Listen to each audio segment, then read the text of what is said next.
Today I am here with all of my snake plants or the sansevierias or the Dracaena fasciatas, and we'll be talking everything about them from watering to sunlight to the varieties and the propagation. So stay till the end so that you will know everything that you need to know about these great plants. By the way, there are timestamps available in the description box so that if you only want to know about the varieties or only about propagation or watering, then you can skip to the parts. I have no problem if you skip. First, let's talk about the size of the plants. Now, the plants that I have are not fully grown. They grow like very tall, like this tall. You can see in this image over here. And yes, they they grow usually vertical, not horizontal, and they are tall plants except for some dwarf varieties like this. They usually grow tall rather than wide, so that is why they are better in filling vertical empty spaces than horizontal ones. They are succulents and they do not require a lot of soil.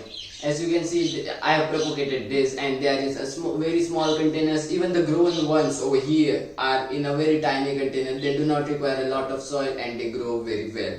We will be talking about the varieties of this plant. Now over here I only have two varieties. This common one which grows very tall, and this dwarf one which stays generally much smaller than the taller one. This still has to grow a lot, but I am sure the common one and the dwarf one are not their names. They have very specific names.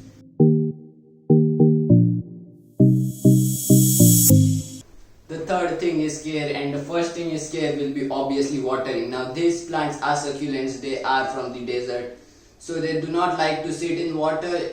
They easily die if you overwater them. Root rot is one of the most leading cause of death of these plants. Be sure that the soil you use is well draining. Don't let the soil dry out completely before you water them. It's better to underwater them than overwater these guys. For my plants, I water them like every 10 to 15 days and they are doing great, as you can see. So yes, do not overwater them. You can get away with underwatering them, but please don't overwater them.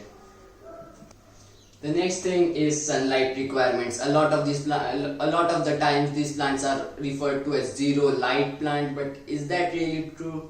A common thing that you will see with a lot of this zero light plant is that the plants usually survive in dark, but they do not thrive. So the plant will survive but do not thrive. What does that mean?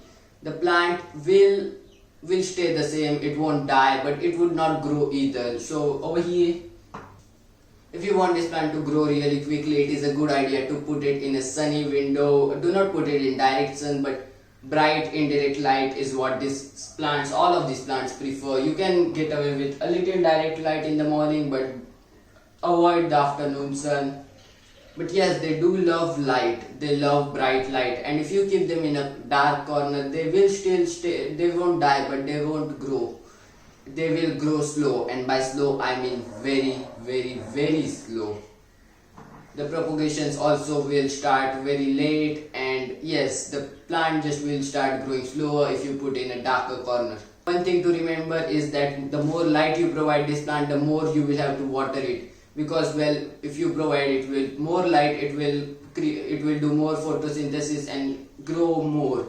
And for growing more, it will require more water. So yes, the less the light, the less the watering, and the more the light you give this plant, the more the watering is required. Fertilizers and pesticides. I have never ever seen any pests on any of these plants because they are really hardy. You don't really see mealybugs and all those other nasty pests. And fertilization, they do not require a lot of fertilizer because, well, they are succulent. But if you want to, you can put a little bit of compost every 2 to 3 months. That is what I do.